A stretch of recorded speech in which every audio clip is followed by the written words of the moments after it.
10 ਗੁਣਾ ਜ਼ਿਆਦਾ heart attack ਦੇ ਚਾਂਸ ਹੈ ਜਿਹਨੂੰ ਓਬੇਸਿਟੀ ਹੈਗੀ ਹੈ। ਓਬੇਸਿਟੀ ਆਪਣੇ ਆਪ 'ਚ ਖਾਲੀ ਓਬੇਸਿਟੀ ਨਹੀਂ, ਇਹਦੇ 'ਚ ਇੱਕ ਵੱਡਾ ਸਿੰਡਰੋਮ ਹੁੰਦਾ। ਕਈ ਲੋਕ ਬੜੇ ਪ੍ਰਾਊਡਲੀ ਕਹਿੰਦੇ ਕਿ ਉਹ ਜਿੰਨਾ ਮਰਜ਼ੀ ਖਾ ਲੈਣ ਲੇਕਿਨ ਉਹਨਾਂ ਨੂੰ weight ਜਿਹੜਾ ਲੱਗਦਾ ਨਹੀਂ, ਗੇਨ ਨਹੀਂ ਹੁੰਦਾ। ਉਹਦਾ ਕੀ ਰੀਜ਼ਨ ਹੈ? ਤੁਸੀਂ ਬਾਡੀ ਬਿਲਡਿੰਗ ਕਰ ਰਹੇ ਹੋ, ਤੁਸੀਂ ਬਾਡੀ ਬਿਲਡਿੰਗ ਮੇਨਟੇਨ ਨਹੀਂ ਕੀਤੀ ਤਾਂ ਤੁਹਾਡਾ all muscle mass will convert into fat mass. ਕਿਹੜੇ ਲੋਕ, ਕੋਈ ਪਾਰਟਿਕੂਲਰ ਏਜ ਗਰੁੱਪ ਹੈ ਜਾਂ ਜੈਂਡਰ ਦੀ ਗੱਲ ਹੈ ਕਿ ਜਿਹੜੇ ਇਸ ਦੇ ਸ਼ਿਕਾਰ ਹੁੰਦੇ ਨੇ? ਆਮ ਤੌਰ ਤੇ ਲੋਕਾਂ ਨੂੰ ਪੁੱਛੀਦਾ ਜਿਹੜੇ ਮੋਟੇ ਹੋ ਤੁਸੀਂ ਖਾਣਾ ਕੀ ਖਾਂਦੇ ਹੋ, ਡਾਕਟਰ ਸਾਹਿਬ 2 ਰੋਟੀਆਂ ਖਾਈਦੀਆਂ, ਪਰ ਭਾਰ ਕਿੰਨਾ ਜੀ? 120 ਕਿਲੋ। ਸਰਜਰੀ ਤੋਂ ਬਾਅਦ ਇਹ ਨਹੀਂ ਕਿ ਜੇ ਅਸੀਂ ਸਰਜਰੀ ਕਰਤੀ ਤੁਸੀਂ ਹਮੇਸ਼ਾ ਪਤਲੇ ਰਹੋਗੇ। ਜੇ ਤੁਸੀਂ ਆਪਣਾ ਧਿਆਨ ਨਹੀਂ ਰੱਖੋਗੇ ਤੁਸੀਂ weight gain ਦੁਬਾਰਾ ਵੀ ਕਰ ਸਕਦੇ ਹੋ। Obesity is the root cause of all the problems. जी हाँ, ओबेसिटी यानी कि मोटापा वर्ल्ड वाइड गल करिए तो 25 to 30% ऑफ पॉपुलेशन अज इसके शिकार हो चुकी है।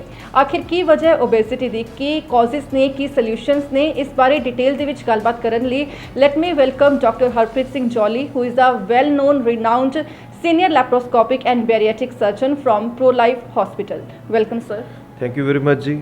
ਸਭ ਤੋਂ ਪਹਿਲਾਂ ਮੈਂ ਤੁਹਾਡਾ ਸਭ ਦਾ ਸ਼ੁਕਰੀਆ ਅਦਾ ਕਰਦਾ ਕਿ ਤੁਸੀਂ ਇਸ ਮੋਟਿਵ ਨੂੰ ਅੱਗੇ ਲੈ ਕੇ ਆਏ ਤੇ ਲੋਕਾਂ ਦੀ ਅਵੇਅਰਨੈਸ ਬਾਰੇ ਸੋਚਿਆ ਜੀ।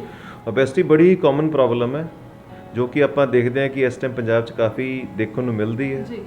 ਤੇ ਇਹਦਾ ਸਭ ਤੋਂ ਕਾਮਨ ਕਾਰਨ ਜੇ ਆਪਾਂ ਮੰਨੀਏ ਤਾਂ ਇੱਕ ਤਾਂ ਪਹਿਲੀ ਹੈਗਾ ਕਿ ਲੈਕ ਆਫ ਐਕਸਰਸਾਈਜ਼ ਤੇ ਦੂਸਰਾ ਹੈਗਾ ਸਾਡੀ ਫੂਡ ਹੈਬਿਟਸ। ਫੂਡ ਹੈਬਿਟਸ ਦੇ ਵਿੱਚ ਪਹਿਲੀ ਚੀਜ਼ ਹੈ ਕਿ ਸਾਡਾ ਜ਼ਿਆਦਾ ਖਾਣਾ ਖਾਣਾ, ਬੇਟਾਈਮੇ ਖਾਣਾ ਖਾਣਾ, ਤੇ ਉਸ ਤੋਂ ਬਾਅਦ ਜਿਹੜਾ ਅਸੀਂ ਵੈਸਟਰਨਾਈਜੇਸ਼ਨ ਡਾਈਟ ਸ਼ਡਿਊਲ ਆਪਟ ਕਰ ਲਿਆ ਉਹ ਵੀ ਇਹਦਾ ਇੱਕ ਮੇਨ ਕਾਰਨ ਹੈਗਾ। ਸਰ ਤੁਸੀਂ ਕਾਰਨ ਦੱਸ ਦਿੱਤੇ, ਮੈਂ ਪੁੱਛਣਾ ਚਾਹੂੰਗੀ ਕਿ ਸਾਡੇ ਵਿਊਅਰਸ ਨੂੰ ਇਹ ਵੀ ਦੱਸੋ ਕਿ ਮੇਨਲੀ ਹੁੰਦਾ ਕਿ ਇਹਨਾਂ ਨੂੰ ਕਿਹੜੇ ਲੋਕ, ਕੋਈ ਪਾਰਟਿਕੂਲਰ ਏਜ ਗਰੁੱਪ ਹੈ ਜਾਂ ਜੈਂਡਰ ਦੀ ਗੱਲ ਹੈ ਕਿ ਜਿਹੜੇ ਇਸ ਦੇ ਸ਼ਿਕਾਰ ਹੁੰਦੇ ਨੇ? ਦੇਖੋ ਪਹਿਲਾਂ ਤਾਂ ਇਹੀ ਸੀਗਾ ਕਿ ਜਦੋਂ ਬੰਦਾ ਯੰਗ ਹੁੰਦਾ ਉਹ ਐਕਟਿਵ ਰਹਿੰਦਾ ਤਾਂ ਉਹਨੂੰ ਓਬੇਸਿਟੀ ਘੱਟ ਹੁੰਦੀ ਹੈ, ਪਰ ਹੁਣ ਪਿਛਲੇ ਕੁਝ ਸਾਲਾਂ ਤੋਂ ਦੇਖਣ 'ਚ ਮਿਲਿਆ ਕਿ ਜਿਹੜੀ ਚਾਈਲਡਹੁੱਡ ਓਬੇਸਿਟੀ ਤੇ ਯੰਗ ਬੰਦਿਆਂ 'ਚ ਵੀ ਓਬੇਸਿਟੀ ਕਾਫੀ ਕਾਮਨਲੀ ਪਾਈ ਜਾ ਰਹੀ ਹੈ। ਆਮ ਤੌਰ ਤੇ ਜਿਹੜੇ ਲੋਕੀ 40 ਸਾਲ ਪਾਰ ਕਰ ਜਾਂਦੇ, ਕੁਝ ਉਹਨਾਂ 'ਚ ਹਾਰਮੋਨਲ ਇੰਬੈਲੈਂਸ ਹੋਣ ਲੱਗ ਪੈਂਦਾ ਤੇ ਕੁਝ ਉਹਨਾਂ ਦਾ ਲਾਈਫ ਸੈਡੈਂਟਰੀ ਹੋ ਜਾਂਦਾ ਤੇ ਇਸ ਕਰਕੇ ਓਬੇਸਿਟੀ ਉਹਨਾਂ ਲੋਕਾਂ ਜ਼ਿਆਦਾ ਪਾਈ ਜਾਂਦੀ ਹੈ। ਪਰ ਹੁਣ ਪ੍ਰੈਜ਼ੈਂਟ ਸਿਨੈਰੀਓ 'ਚ ਡਾਈਟ ਦੇ ਚੇਂਜ ਦੇ ਕਰਕੇ ਓਬੇਸਿਟੀ ਸਾਰੇ ਏਜ ਗਰੁੱਪ 'ਚ ਹੀ ਪਾਈ ਜਾ ਰਹੀ ਹੈ। ਸਰ ਓਬੇਸਿਟੀ ਨੂੰ ਕਿਹਾ ਜਾਂਦਾ root cause of all the problem, ਸੋ ਖੁਦ ਵੀ ਇੱਕ ਡਿਜ਼ੀਜ਼ ਹੈ ਤੇ ਫਰਦਰ ਕਿਹੜੀ ਡਿਜ਼ੀਜ਼ਸ ਦੀ ਕਾਰਨ ਬਣਦੀ ਹੈ? ਓਬੇਸਿਟੀ ਆਪਣੇ ਆਪ 'ਚ ਖਾਲੀ ਓਬੇਸਿਟੀ ਨਹੀਂ, ਇਹਦੇ 'ਚ ਇੱਕ ਵੱਡਾ ਸਿੰਡਰੋਮ ਹੁੰਦਾ ਜਿਹਨੂੰ ਕਹਿੰਦੇ metabolic syndrome of obesity. Metabolic syndrome of obesity 'ਚ ਬਹੁਤ ਸਾਰੀ ਬਿਮਾਰੀਆਂ ਇਕੱਠੀਆਂ ਹੀ ਪਾਈਆਂ ਜਾਂਦੀਆਂ ਹਨ, ਜਿਹਦੇ 'ਚ ਕਾਮਨਲੀ ਸਭ ਤੋਂ ਪਹਿਲਾਂ ਆਪਾਂ ਗਿਣੀਏ ਤਾਂ ਹਾਈਪਰਟੈਂਸ਼ਨ, ਡਾਇਬਟੀਜ਼ ਮੈਲਾਈਟਸ, ਹਾਰਟ ਦੀ ਡਿਸੀਜ਼, ਉਸ ਤੋਂ ਬਾਅਦ ਤੁਹਾਡਾ ਓਬਸਟਰਕਟਿਵ ਸਲੀਪ ਐਪਨੀ ਜਿਹਦੇ 'ਚ ਬੰਦਾ ਨੂੰ ਸੌਣ 'ਚ ਦਿੱਕਤ ਹੁੰਦੀ, ਮਸ਼ੀਨ ਦਾ ਯੂਜ਼ ਕਰਨਾ ਪੈਂਦਾ, ਉਸ ਤੋਂ ਬਾਅਦ ਸਾਹ ਦੀ ਤਕਲੀਫ, ਤੁਰਨ ਫਿਰਨ ਦੀ ਦਿੱਕਤ, ਕਾਫੀ ਸਾਰੀਆਂ ਸਕਿਨ ਫੰਗਲ ਇਨਫੈਕਸ਼ਨ ਹੋਣ ਲੱਗ ਪੈਂਦੀਆਂ, ਬੰਦੇ ਨੂੰ ਪਿਸ਼ਾਬ ਦੀ ਦਿੱਕਤ ਆਉਂਦੀ, ਬਾਰ-ਬਾਰ ਰਾਤੀ ਉੱਠਦਾ, ਬਹੁਤ ਤਰ੍ਹਾਂ ਦੇ ਕੈਂਸਰ ਓਬੇਸਿਟੀ ਜ਼ਿਆਦਾ ਪਾਏ ਜਾਂਦੇ ਹੈ। ਜੇ ਯੰਗ ਫੀਮੇਲ ਹੋਏ ਤਾਂ ਉਹਨੂੰ ਇਨਫਰਟੀਲਿਟੀ ਤਕਲੀਫ ਕਾਫੀ ਹੋ ਸਕਦੀ ਹੈ, ਬੱਚੇ ਹੋਣ 'ਚ ਦਿੱਕਤ ਹੋ ਸਕਦੀ ਹੈ, ਵੈਰੀਕੋਸ ਵੇਨ, ਵੀਨਸ ਅਲਸਰਸ, ਇਹ ਸਾਰੀਆਂ ਬਿਮਾਰੀਆਂ ਕਾਮਨਲੀ ਓਬੀਸ ਲੋਕਾਂ 'ਚ ਪਾਈਆਂ ਜਾਂਦੀਆਂ ਤੇ ਕਲੈਕਟਿਵਲੀ ਇਹਨੂੰ ਅਸੀਂ ਮੈਟਾਬੋਲਿਕ ਸਿੰਡਰੋਮ ਆਫ ਓਬੇਸਿਟੀ ਕਹਿੰਦੇ ਹਾਂ। ਸਰ ਇੱਕ ਕਿਹਾ ਜਾਂਦਾ ਕਿ BMI ਦੇ ਅਕੋਰਡਿੰਗ ਜੋ ਕਿ ਹਾਈਟ ਔਰ weight ਦੇ ਆਪਣਾ weight ਹੋਣਾ ਚਾਹੀਦਾ ਹਾਈਟ ਦੇ ਅਕੋਰਡਿੰਗ, ਸੋ ਉਸ ਨੂੰ ਕਿਸ ਤਰ੍ਹਾਂ ਐਕਸਪਲੇਨ ਕਰੋਗੇ? ਮੈਮ ਆਮ ਤੌਰ ਤੇ ਜਿਹੜੀ ਓਬੇਸਿਟੀ ਅਸੀਂ ਗ੍ਰੇਡ ਕਰਦੇ ਹਾਂ BMI ਦੇ ਬੇਸ ਤੇ BMI ਸਾਡੀ ਹਾਈਟ ਤੇ weight ਦੇ ਹਿਸਾਬ ਨਾਲ ਕੱਢੀ ਜਾਂਦੀ ਹੈ। ਤੇ ਸਭ ਤੋਂ ਪਹਿਲਾਂ ਦੇਖਿਆ ਜਾਏ ਜਿਹੜਾ ਸਾਡਾ BMI ਜੇ 25 ਤੱਕ ਹੈਗਾ ਤਾਂ ਅਸੀਂ ਉਹਨੂੰ ਨਾਰਮਲ ਗਿਣਦੇ ਹਾਂ, ਤੇ ਜੇ ਸਾਡਾ BMI 25 ਤੋਂ 30 ਦੇ ਵਿੱਚ ਉਹਨੂੰ ਅਸੀਂ ਓਵਰਵੇਟ ਗਿਣਦੇ ਹਾਂ, ਤੇ ਜੇ ਉਹ ਸਾਡੀ BMI 30 ਤੋਂ 35 ਹੋ ਜਾਏ ਉਹ ਓਬੇਸਿਟੀ ਗ੍ਰੇਡ 1, 35 ਤੋਂ 40 ਓਬੇਸਿਟੀ ਗ੍ਰੇਡ 2, ਤੇ ਉਸ ਤੋਂ ਉੱਪਰ ਜਿੰਨੀ ਵੀ ਓਬੇਸਿਟੀ ਹੁੰਦੀ ਉਹਨੂੰ ਮੋਰਬਿਡ ਓਬੇਸਿਟੀ ਕਿਹਾ ਜਾਂਦਾ। ਉਹ ਮੋਰਬਿਡ ਓਬੇਸਿਟੀ ਮਤਲਬ ਹੋ ਗਿਆ ਜਿਹੜੀ ਬਹੁਤ ਹੀ ਖਰਾਬ ਕਿਸਮ ਦੀ ਓਬੇਸਿਟੀ ਹੈ, ਜਿਹਦੇ ਨਾਲ ਲੋਕਾਂ ਨੂੰ ਆਮ ਤੌਰ ਤੇ ਸਾਰੀਆਂ ਬਿਮਾਰੀਆਂ ਸਿੰਡਰੋਮ ਦੇ ਵਿੱਚੋਂ ਪਾਈਆਂ ਜਾਂਦੀਆਂ ਹਨ।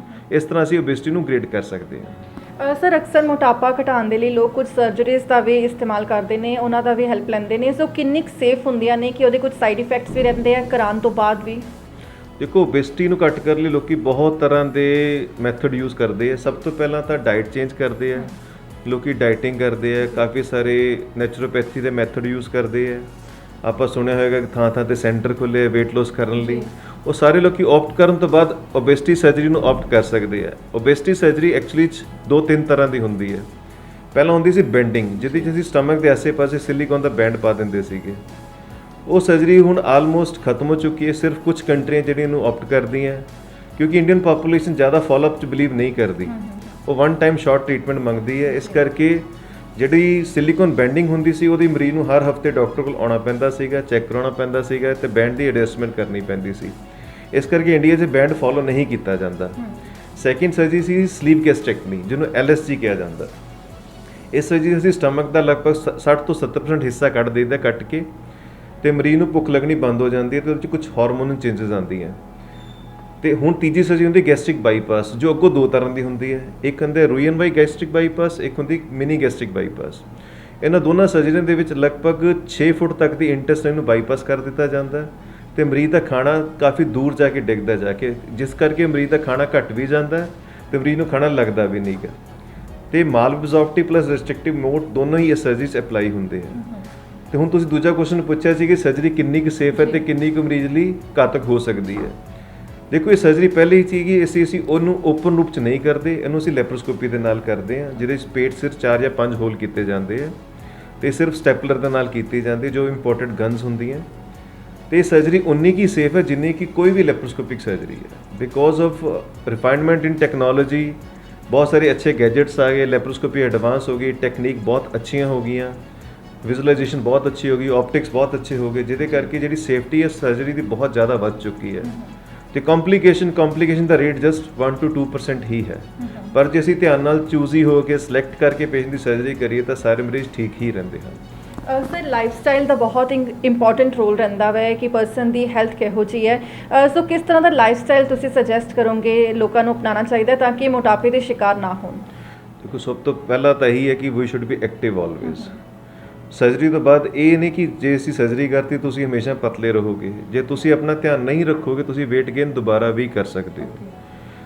ਤੇ ਸਰਜਰੀ ਤੋਂ ਬਾਅਦ ਅਸੀਂ ਮਰੀਜ਼ ਨੂੰ ਇਹੀ ਹਦਾਇਤਾਂ ਦਿੰਦੇ ਹਾਂ ਕਿ ਕੁਝ ਡਾਈਟ 'ਚ ਚੇਂਜਸ ਲਿਆਉਣੇ ਜ਼ਰੂਰੀ ਹੈ। Discipline is very very important, determination is very very important. ਆਪਣਾ ਖਾਣਾ ਗਿਣ ਕੇ ਖਾਓ, ਉਨਾ ਕੁ ਖਾਓ ਜਿੰਨਾ ਕੁ ਚਾਹੀਦਾ। ਬੇਟਾਈਮੇ ਬਿਲਕੁਲ ਖਾਣਾ ਨਾ ਖਾਓ। High food, high energy drinks food avoid ਕਰੋ। ਤੇ ਉਸ ਤੋਂ ਬਾਅਦ ਸਰਜਰੀ ਤੋਂ ਬਾਅਦ ਅਸੀਂ ਮਰੀਜ਼ ਨੂੰ ਹਰ ਇੱਕ ਨੂੰ ਇਹੀ ਰਿਕਮੈਂਡ ਕਰਦੇ ਹਾਂ ਕਿ 1 ਮਹੀਨੇ ਬਾਅਦ ਤੁਸੀਂ ਆਪਣੀ ਜਨਰਲ ਸੈਰ ਜਾਂ ਥੋੜੀ ਹਲਕੀ ਐਕਸਰਸਾਈਜ਼ ਨੂੰ ਸ਼ੁਰੂ ਕਰ ਲਓ। ਉਹਦੇ ਨਾਲ ਤੁਹਾਨੂੰ weight loss ਬਹੁਤ ਜ਼ਿਆਦਾ ਹੈਲਪ ਹੋਏਗੀ। ਤੇ ਜਨਰਲੀ ਵੀ ਜਿਹੜੇ ਲੋਕੀ ਸਰਜਰੀ ਨਹੀਂ ਵੀ ਕਰਵਾ ਰਹੇ ਉਹਨਾਂ ਲਈ ਵੀ ਇਹੀ ਹਦਾਇਤਾਂ ਹੈਗੀਆਂ ਕਿ ਆਪਣਾ ਖਾਣਾ ਚੁਣ ਕੇ ਖਾਓ, ਉਹਨਾਂ ਕੀ ਖਾਓ ਜਿੰਨਾ ਕੁ ਚਾਹੀਦਾ। ਬੇਟਾਈਮੇ ਬਿਲਕੁਲ ਨਾ ਖਾਓ। ਮੀਲ ਇਨ ਬਿਟਵੀਨ ਮੀਲਸ ਨਹੀਂ ਚਾਹੀਦੇ। ਉਸ ਤੋਂ ਬਾਅਦ ਜੇ ਤੁਸੀਂ ਹੋ ਸਕੇ ਤਾਂ ਡੇਲੀ ਐਟਲੀਸਟ 20 ਮਿੰਟਸ ਲੈ ਕੇ 1 ਘੰਟੇ ਤੱਕ ਦਾ ਵਰਕਆਊਟ ਜ਼ਰੂਰ ਕਰੋ ਤਾਂ ਕਿ ਤੁਸੀਂ ਆਪਣੀ ਜ਼ਿੰਦਗੀ 'ਚ ਹੈਲਦੀ ਰਹਿ ਸਕੋ। ਸਰ, ਤੁਸੀਂ ਕਿਹਾ ਕਿ ਬਿਨ ਮਤਲਬ ਤੋਂ ਨਾ ਖਾਓ ਔਰ ਗਿਣਿਆ ਚੁਣਾ ਆਪਣਾ ਖਾਣਾ ਚਾਹੀਦਾ ਹੈ। ਕਈ ਲੋਕ ਬੜੇ ਪ੍ਰਾਊਡਲੀ ਕਹਿੰਦੇ ਕਿ ਉਹ ਜਿੰਨਾ ਮਰਜ਼ੀ ਖਾ ਲੈਣ ਲੇਕਿਨ ਉਹਨਾਂ ਨੂੰ weight ਜਿਹੜਾ ਲੱਗਦਾ ਨਹੀਂ, ਗੇਨ ਨਹੀਂ ਹੁੰਦਾ, ਉਹਦਾ ਕੀ ਰੀਜ਼ਨ ਹੈ? ਦੇਖੋ, ਆਮ ਤੌਰ ਤੇ ਤਾਂ ਇਹ ਹੁੰਦਾ ਹੈ ਕਿ ਹਰੇਕ ਬੰਦੇ ਦੀ ਬਾਡੀ ਡਿਫਰੈਂਟ ਹੈ। ਕਈਆਂ ਦਾ ਮੈਟਾਬੋਲਿਜ਼ਮ ਬਹੁਤ ਤੇਜ਼ ਹੈ, ਕਈਆਂ ਦਾ ਮੈਟਾਬੋਲਿਜ਼ਮ ਬਹੁਤ ਸਲੋ ਹੈ। ਪਰ ਐਸੀ ਕੋਈ ਗੱਲ ਨਹੀਂ ਹੁੰਦੀ ਕਿ ਖਾਣਾ ਖਾਵਾਂਗਾ ਤਾਂ ਲੱਗੇਗਾ ਨਹੀਂ, ਉਹ ਕਿਸੇ ਨਾ ਕਿਸੇ ਰੂਪ 'ਚ ਤੁਹਾਨੂੰ ਅਫੈਕਟ ਕਰੇਗਾ ਹੀ ਕਰੇਗਾ। ਹਵਾ 'ਚ ਕੈਲਰੀ ਹੁੰਦੀਆਂ ਨੇ ਕਿ ਆਪਾਂ ਭੁੱਖੇ ਰਹਾਂਗੇ ਆਪਣਾ weight gain ਨਹੀਂ ਹੋਏਗਾ, ਕੁਝ ਖਾਵਾਂਗੇ ਤਾਂ weight gain ਹੋਏਗਾ ਹੀ ਹੋਏਗਾ। ਆਮ ਤੌਰ ਤੇ ਲੋਕਾਂ ਨੂੰ ਪੁੱਛੀਦਾ ਜਿਹੜੇ ਮੋਟੇ ਹੋ ਤੁਸੀਂ ਖਾਣਾ ਕੀ ਖਾਂਦੇ ਹੋ? ਡਾਕਟਰ ਸਾਹਿਬ 2 ਰੋਟੀਆਂ ਖਾਈਦੀਆਂ। ਪਰ ਭਾਰ ਕਿੰਨਾ ਜੀ? 120 ਕਿਲੋ। ਉਹ ਪਰ ਐਂ ਤੇ ਨਹੀਂ ਵੱਧਦਾ, ਆਪਾਂ ਕੁਛ ਨਾ ਕੁਝ ਜ਼ਰੂਰ ਖਾਂਦੇ ਹਾਂ। ਸਨੈਕਸ, ਬਿਸਕੁਟ, ਮੱਠੀਆਂ, ਸਮੋਸੇ, ਇਹ ਅਸੀਂ ਕੈਟੇਗਰੀ 'ਚ ਗਿਣਦੇ ਨਹੀਂਗੇ। ਪਰ ਸ਼ਾਮ ਤੱਕ ਦੇਖੀਏ ਤਾਂ 2000 ਤੋਂ 2500 ਕੈਲਰੀ ਅਸੀਂ ਇਹਨਾਂ ਚੀਜ਼ਾਂ ਤੋਂ ਲੈ ਚੁੱਕੇ ਹੁੰਦੇ ਆ। ਤੇ ਆਮ ਤੌਰ ਤੇ ਜਿਹੜੇ ਲੋਕੀ ਮੋਟੇ ਨਹੀਂ ਵੀ ਹੁੰਦੇ ਉਹਨਾਂ ਦੀ ਮੈਟਾਬੋਲਿਕ ਰੇਟ ਜ਼ਿਆਦਾ ਹੁੰਦੀ ਹੈ, ਉਹ ਫਿਜ਼ੀਕਲੀ ਜ਼ਿਆਦਾ ਐਕਟਿਵ ਹੁੰਦੇ ਹੋਣਗੇ, ਇਸ ਕਰਕੇ ਉਹਨਾਂ ਨੂੰ ਡਾਈਟ ਘੱਟ ਇਫੈਕਟ ਕਰਦੀ ਹੈ। ਸਰ, ਕਈ ਲੋਕ ਫੈਟ ਡਾਈਟ ਵਿੱਚ ਵੀ ਬਿਲੀਵ ਕਰਦੇ ਨੇ ਕਿ ਆਪਾਂ ਇਦਾਂ ਕਰ ਲਾਂਗੇ ਤਾਂ 2 ਮੰਥਸ ਦੇ ਵਿੱਚ weight ਰਿਡਿਊਸ ਹੋ ਜਾਏਗਾ। ਲਾਈਕ ਬਿਫੋਰ ਮੈਰਿਜ ਉਹਨਾਂ ਨੇ ਕੋਈ ਇਹੋ ਜਿਹੀ ਪਲੈਨਿੰਗ ਰੱਖੀ ਹੁੰਦੀ ਕਿ ਇਦਾਂ ਡਾਈਟ ਸਟਾਰਟ ਕਰ ਲਾਂਗੇ, ਇੰਨੇ ਟਾਈਮਸ ਤੇ ਆਪਣਾ weight ਰਿਡਿਊਸ ਹੋ ਜਾਏਗਾ।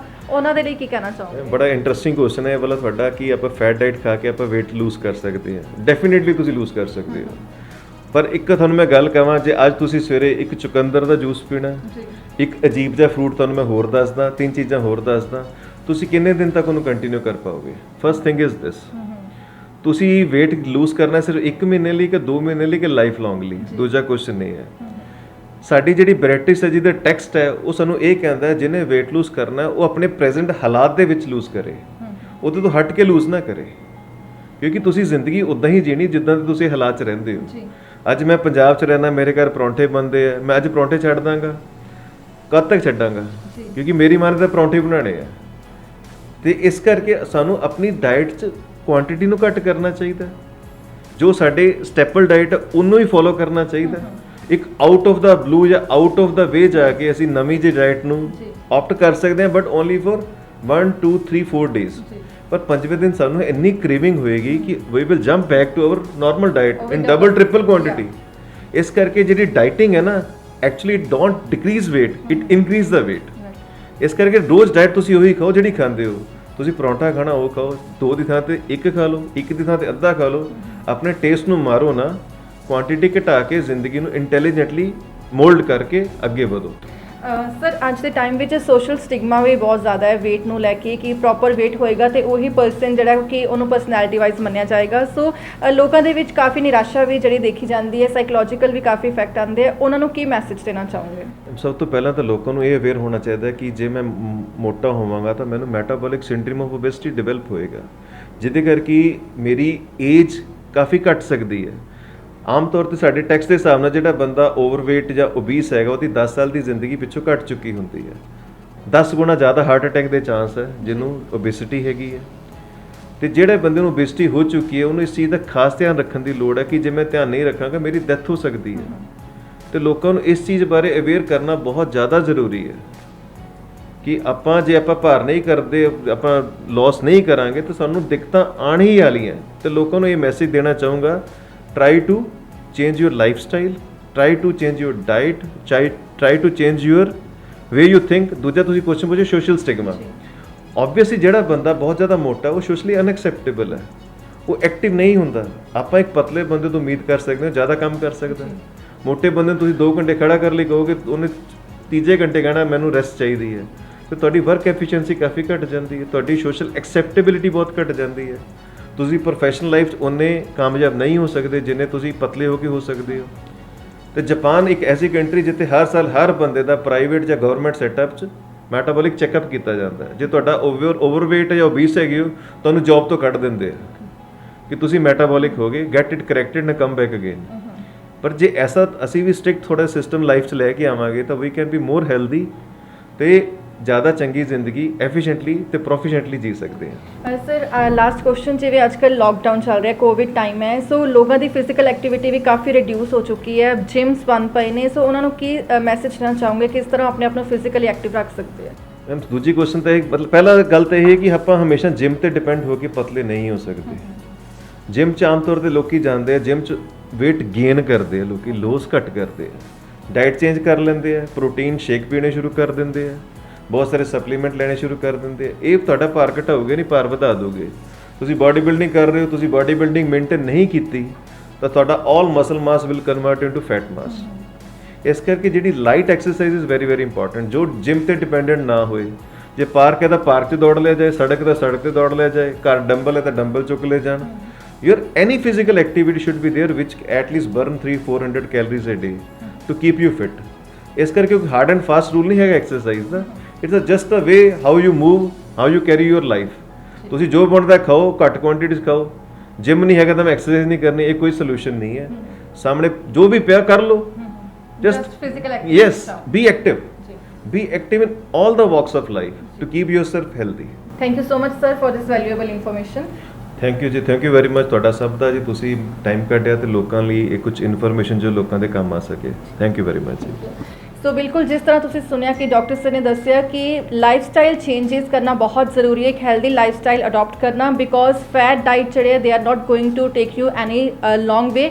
ਸੋ ਬੇहद ਜ਼ਰੂਰੀ ਹੈ ਕਿ ਲਾਈਫਸਟਾਈਲ ਹੈਲਦੀ ਰੱਖਣਾ। ਸੋ ਅਗਲੀ ਵਾਰ ਫਿਰ ਤੋਂ ਹਾਜ਼ਰ ਹੋਵਾਂਗੇ ਕੁਝ ਹੋਰ ਨਿਊ ਟੌਪਿਕਸ ਦੇ ਨਾਲ, ਤੁਹਾਡੀ ਹੈਲਥ ਦੇ ਨਾਲ related. Till then keep watching the summer news with cameraman Harjeet Singh Kaka. This is Tamanna Bedi signing off. ਵਧੇਰੀ ਜਾਣਕਾਰੀ ਲਈ ਲਾਈਕ ਕਰੋ ਸਾਡੇ ਫੇਸਬੁੱਕ ਪੇਜ ਨੂੰ ਤੇ ਸਬਸਕ੍ਰਾਈਬ ਕਰੋ YouTube ਚੈਨਲ ਨੂੰ ਤੇ Instagram ਨੂੰ ਫੋਲੋ ਕਰਨਾ ਨਾ ਭੁੱਲਿਓ।